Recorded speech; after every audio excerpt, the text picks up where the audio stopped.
Okay, well, welcome to our 9th session of Empowering You for Purpose, and those that will watch this recording.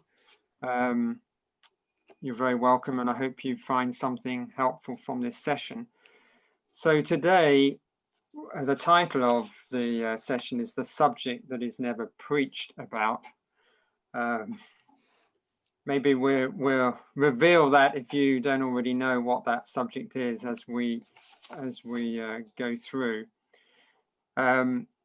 So I want to just share a screen to start with. I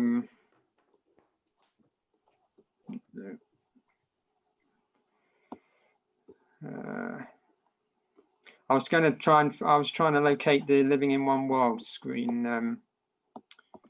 Just while Stuart's doing that, Bill and so on, we tend to sort of, Stuart and I, maybe share a little bit, bat it forward a bit for maybe 20 minutes, and then have a chance at the end for a bit of discussion. So please, you're bound to have some thoughts and things that you want to input as well. But maybe in the second half is our best time for that, isn't it? Are you okay there, Stuart? Yeah. Yeah, I'm just okay.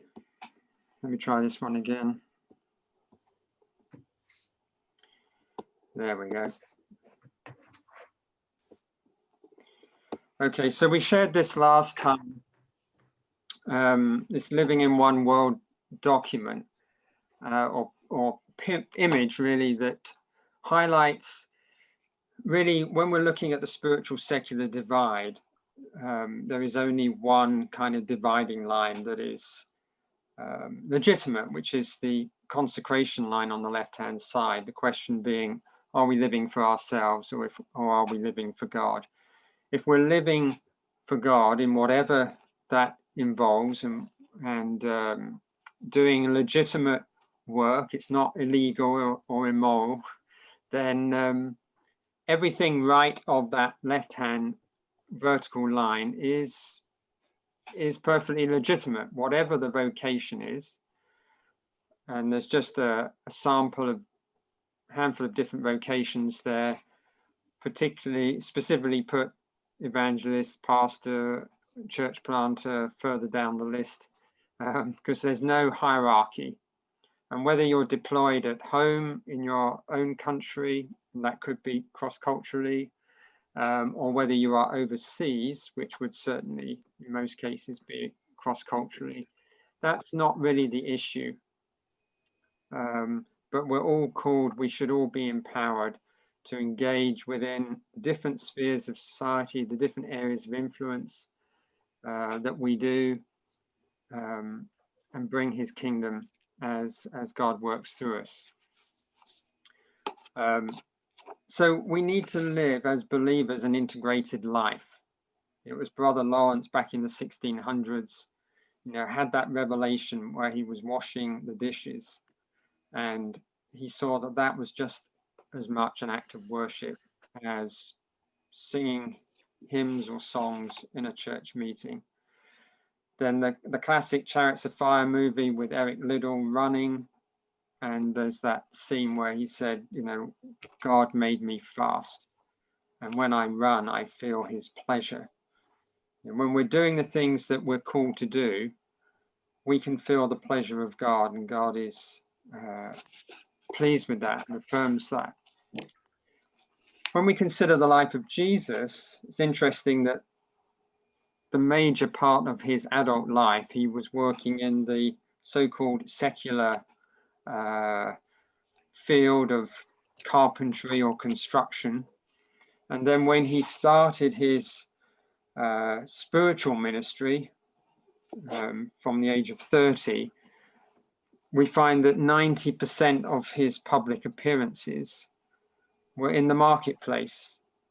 And of the 52 parables that he gave, 45 had a workplace content.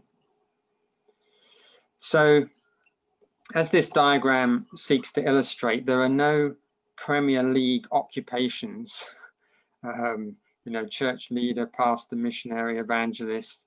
These people, these callings are in the religious sphere of society, but they are not the kind of the Premier League occupations, and everything else falls into some lower division.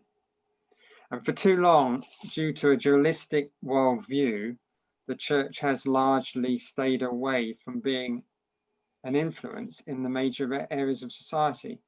You know, some spheres are seen as being too worldly or even evil.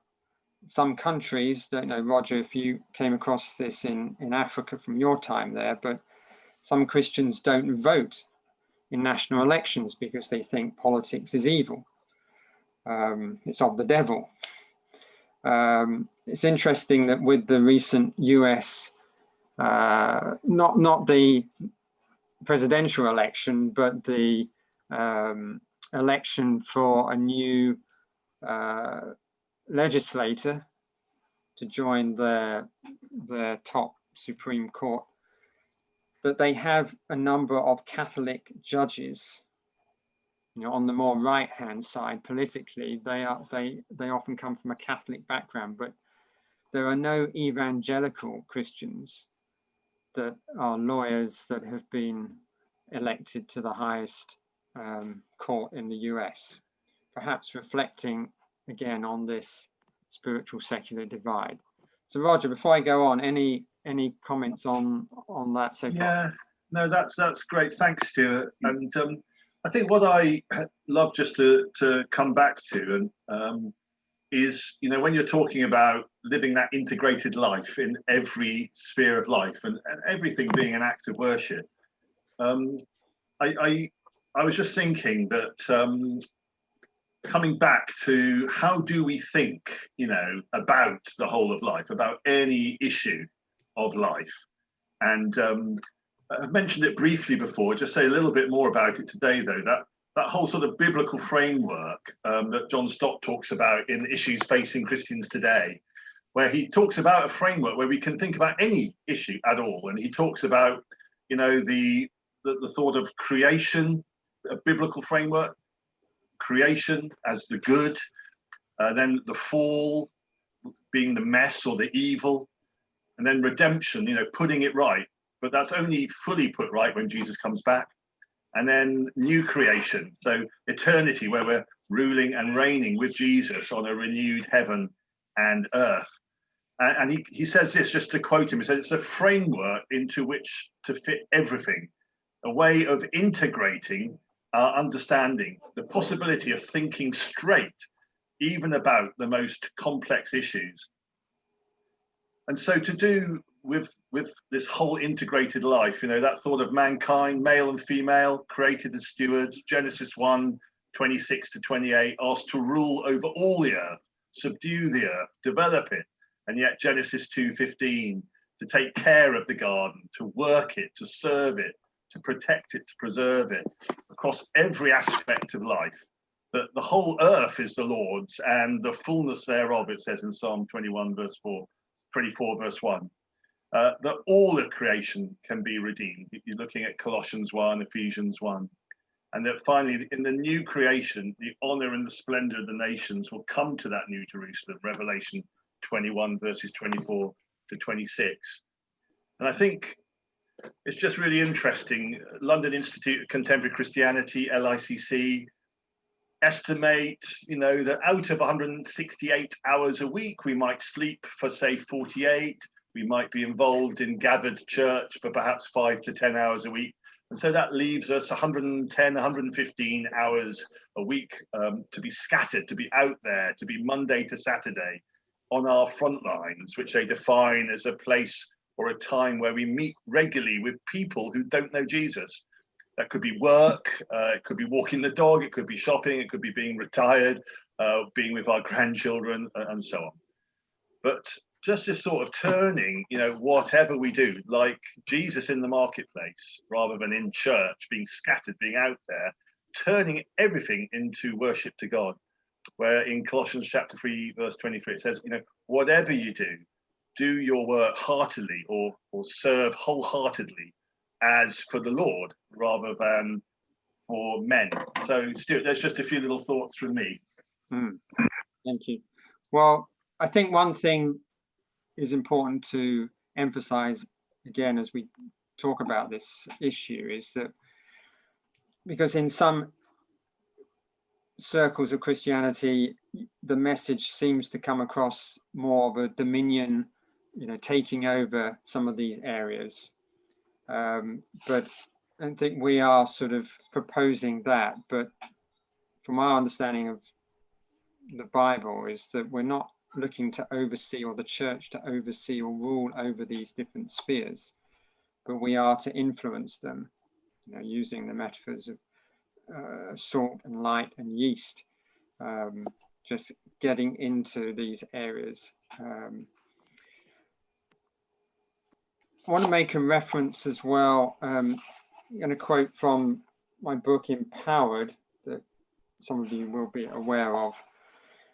And I make reference in this book under the section Every Believer Equipped for Service about a document that was produced back in 1945. So, we're talking 75 years ago here.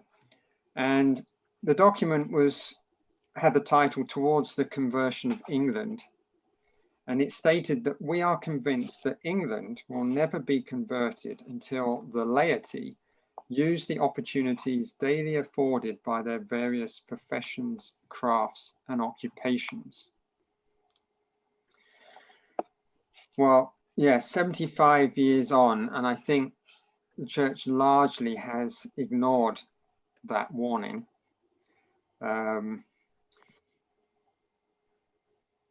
And the church and its influence in the United Kingdom, if we can expand it beyond England per se, to the whole of the United Kingdom, has severely declined to the point where it is generally overlooked and ignored. We are not the group that is typically asked for input on major issues in society and looking for advice. So the church has not equipped or commissioned those who actually have the ability through their various professions, crafts, and occupations to be that salt, light, and yeast. And there's largely been zero reinforcement from the pulpit of people's different callings in the workplace. In the UK, and I think this could be LICC that have come up with these statistics, 47% of Christians say that teaching or preaching they receive is irrelevant to their daily lives. That's a high number. 50% of Christians have never heard a sermon on work. So that is the subject that is hardly ever preached about, the title of our session today, the question of work, and from a Christian worldview, biblical worldview. 75% have never been taught a biblical view of work or vocation. So, how amazing would it be if far more people within the church could be empowered, equipped, even commissioned into their spheres of influence? That this subject of work and the marketplace and what most believers are engaged in, the majority of the working week, that these things were actually recognized, not from a spiritual, secular, dualistic mindset, but from a holistic, biblical one. And that there were think tanks or prayer meetings or strategic meetings organized for people of different occupations or engaged in different spheres, where the church once again could actually start to regain its voice and consequently their impact as well within society. So Roger, back to you. Great. And just thanks, Stuart. Just building on what Stuart is saying there. Obviously, those metaphors that you talk about of salt and light and yeast coming from the Sermon on the Mount, Matthew 5, verses 13 to 16. And And just thinking about it a little bit more deeply for a moment, obviously salt soaks into the meat, it preserves it, it flavors it, it's an antiseptic. So it only works if you've got contact with the meat. It can't be separate from it. And of course, that is what people are in that metaphor, in our scattered lives throughout the week. We're making contact with society all around us. Light obviously shines in the darkness. The thought perhaps of a city on a hill, a cluster of lights. Maybe that talks perhaps of sort of a unity together as a Christian community. So maybe it's a gathered way that we can have a big effect on the darkness together, for example, across Bristol. And then, of course, the yeast, it caused fermentation in the dough.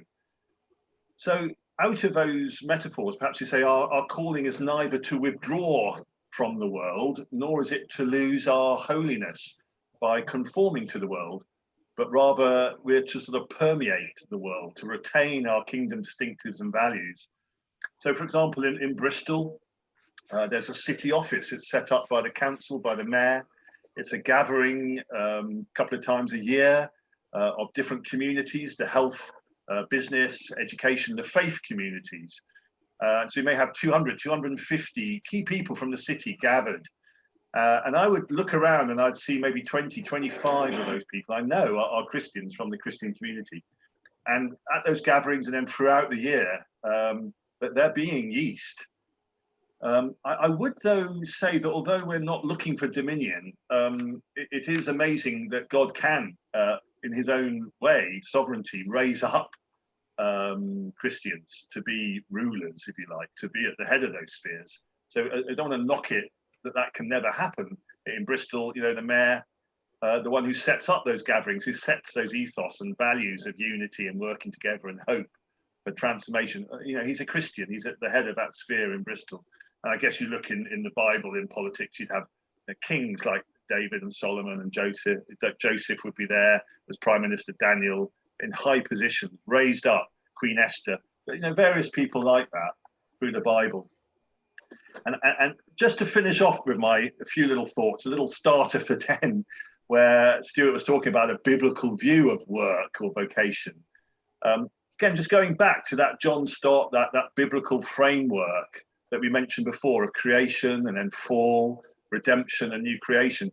Just interesting, in a minute or two, just to apply that to that world of work as a starter for 100. So in creation, there's that thing called the cultural mandate that we've talked about before, for us to rule over all of creation, Genesis 1:28, but also to work it, to take care of it, Genesis 2:15. And that idea that work is originally good and fulfilling.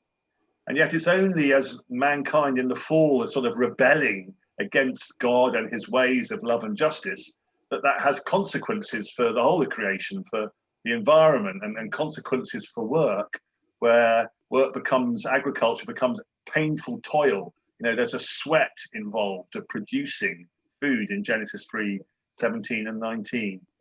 But then, we touched on the fact that there's then redemption coming in, bringing back some of the goodness, and we see the sort of battle and tension, and now and not yet, of the age in which we're living, where that sort of correct cultural mandate, it's passed on by Jesus to us, the church, the people of God, to every aspect of life. And again, just quoting Colossians 3:23, it says, whatever you do your work heartily as for the Lord rather than for men.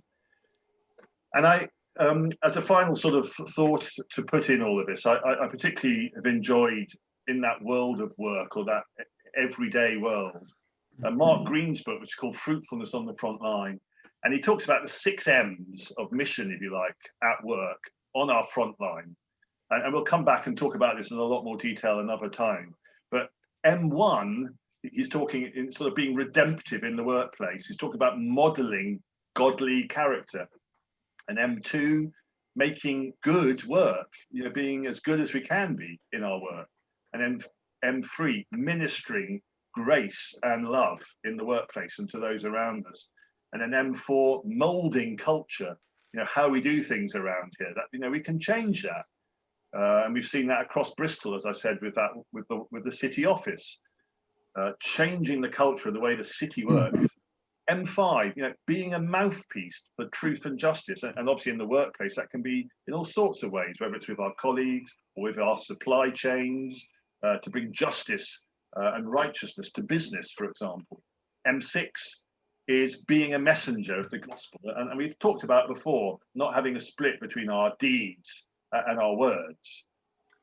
And then finally, there's that biblical framework that talk of new creation. There's a continuity between this earth here and the renewed earth that's coming, and the new heaven that's coming down, the new city, the new Jerusalem from heaven to earth, where the glory and the honor of the nations will be there.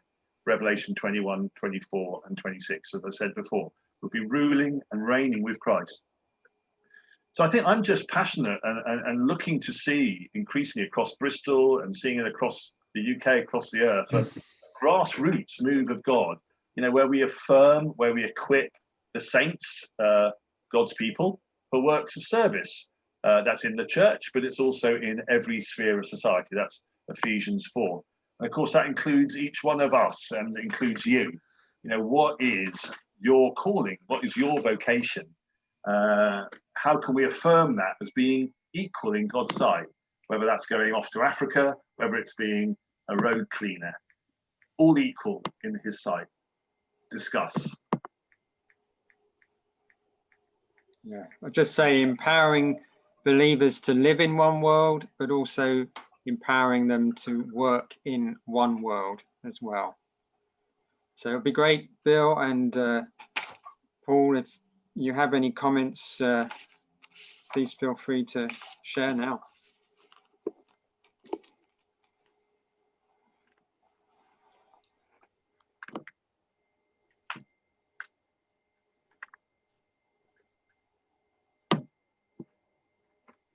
So I was just looking for a verse which I think is in 2 Corinthians 5. I can't find it right now, but it's where God is reconciling the world to himself through Christ, and this word world being cosmos. Because I think one of the things that I do think that the church can get into is a focus very much on the gospel of salvation, where really all that God is interested in is reconciling mankind and is not desperately interested in anything else. Whereas I think, as you said, Roger, you come back to what was it, Genesis 2:15, is it, about God calling us to to steward his creation, to tend his garden. And actually, mankind believers need to remember that actually that is our primary calling, to steward what God has created in relationship with him.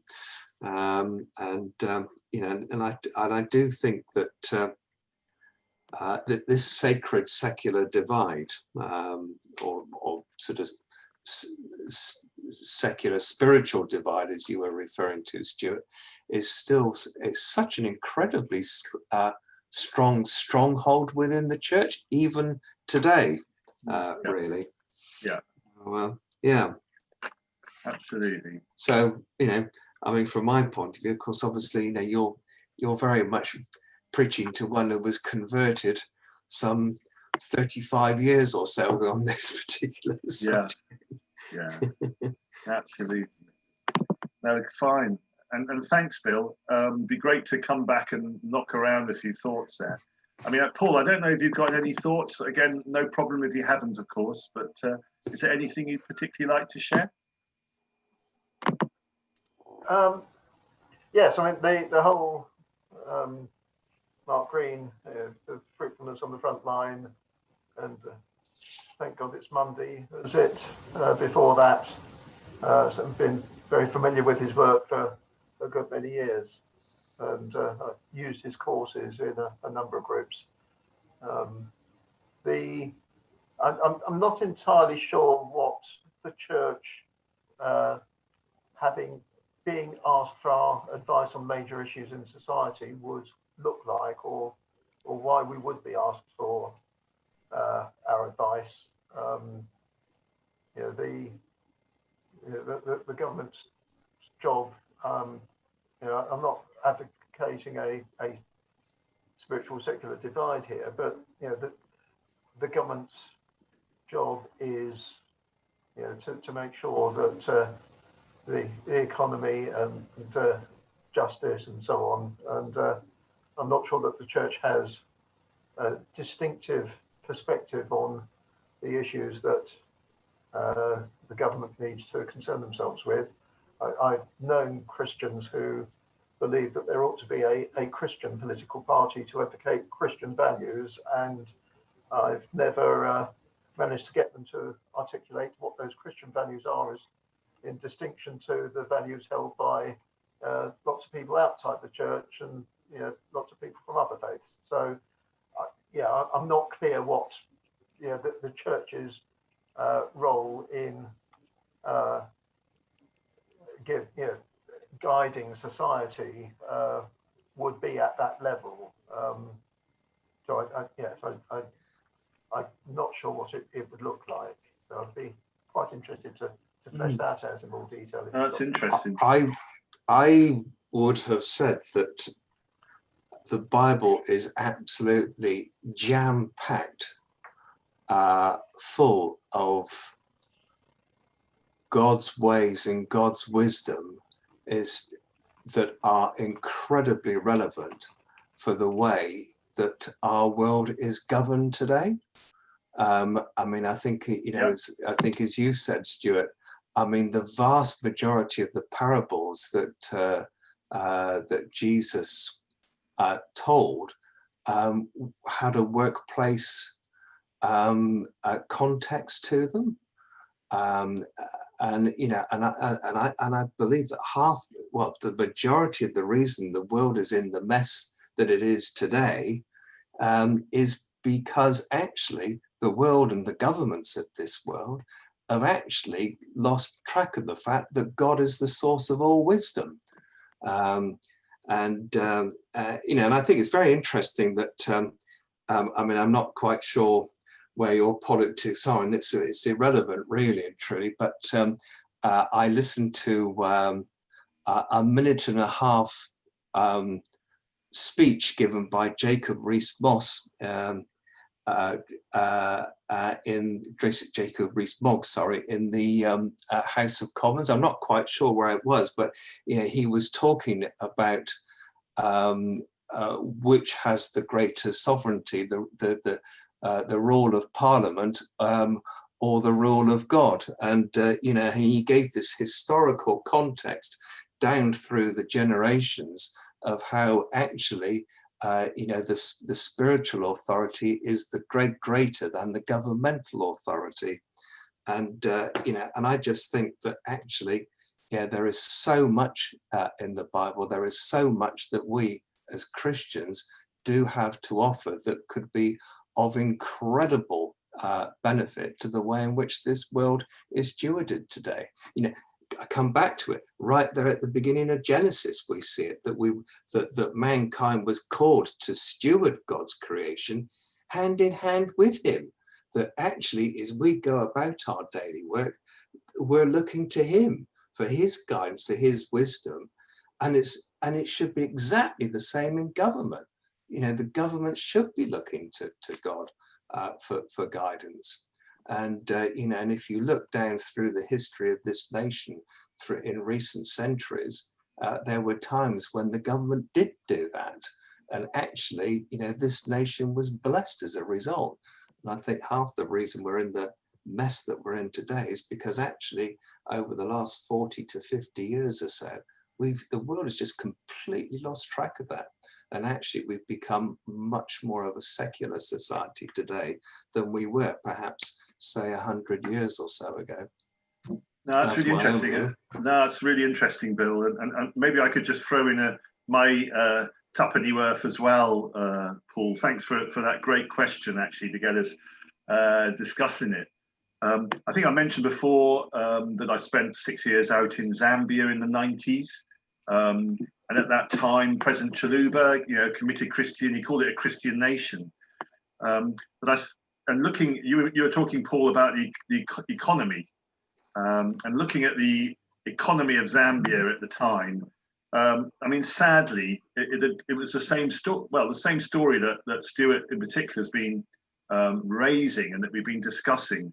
That although it's a Christian nation and he was a Christian individual, I don't think there'd been much thinking biblically as to that, how that then affects every area of life, and for example, your economy.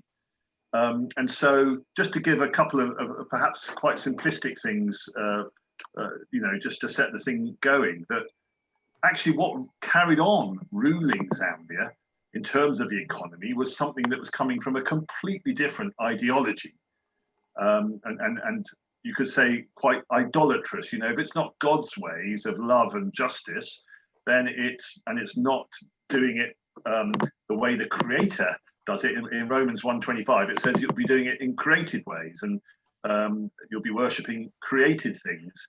And so often in the economy, what is number one and what can be idolatrous is the whole thing around, money and economic growth and mammon, if you like. And so even in those days in Zambia, it was neoliberal structural adjustment programs from the World Bank, from the IMF, that ideology of economy, which was being actually imposed on Zambia, like on many other countries. And so what did that mean? It meant that they had to repay their debts and were not allowed, the interest had to be repaid rather than being able to spend that money on, school and education and so on. And it sort of, they had therefore actually repaid their debt over several times. It was the interest, which in the Bible, usury is disallowed, which was keeping them under the whole time. And it was a biblical idea of Jubilee 2000 that was applied. Obviously, that's an economics idea around debt and slavery and issues of work that was applied at that time to forgive the debt of the poorest 52 nations. And so that was then freeing up that money, instead of having to repay their debt several times, which they'd done, to free that money to be, you could argue, more biblical, where you're looking more to be loving and to be just with people, where you're spending that money more on health and education and so on. And so that's a very simple example. I mean, here in Bristol at the moment, going back, Bill has mentioned it, we've mentioned it several times, Genesis 2, verse 15. In developing our countries, it's not only developing, and it's certainly not economic growth, which you could argue is idolatrous around mammon, which is the be-all and end-all of life, and therefore human beings fall along the wayside along there, and the environment falls along the wayside.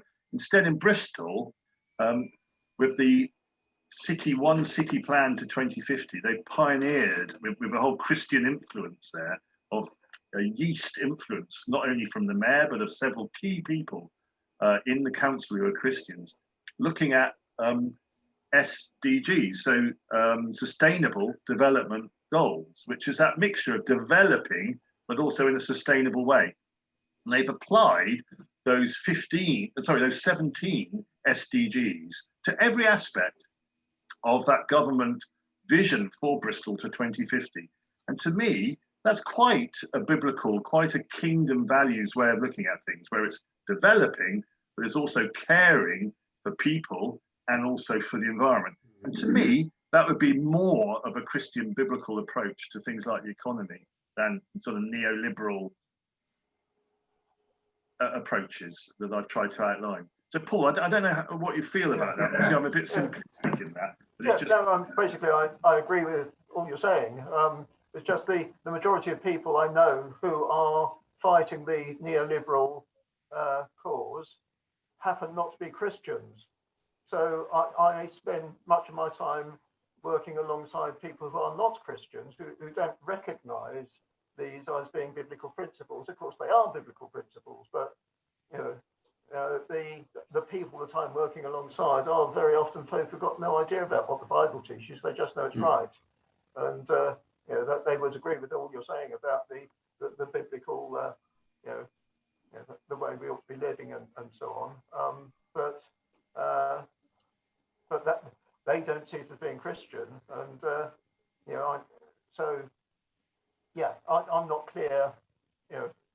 Yes, we can see it in the Bible, but clearly many people of goodwill see it wherever they're coming from. So Yeah. And I think that's the great thing, you know, again, just going back to that city office as the example that I've used a bit today. Roger, we've only got just over a minute left. So. Oh, sorry. Yeah, just to say, you know, I think what you then find, what the great bridge is with folks who aren't Christians are sort of values, where we'd have similar values of like unity, working together, you know, for the good of the city. And that can be a real bridge. So, Stuart, are you wanting just to close things up by saying a couple of things, my friend? Yeah, we've got a minute left on this 40-minute time limit. It was a great question, Paul. There's a lot more that we could say about that.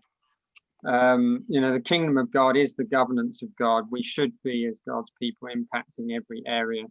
The Old Testament prophets, all of them prophesied and spoke to cities and nations, whereas today the emphasis tends to be individual prophecy.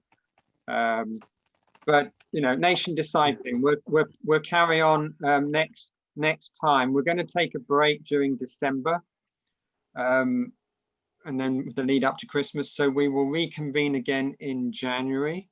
So look out for the advertisement as to whether we go for the 1st or 3rd Monday of January.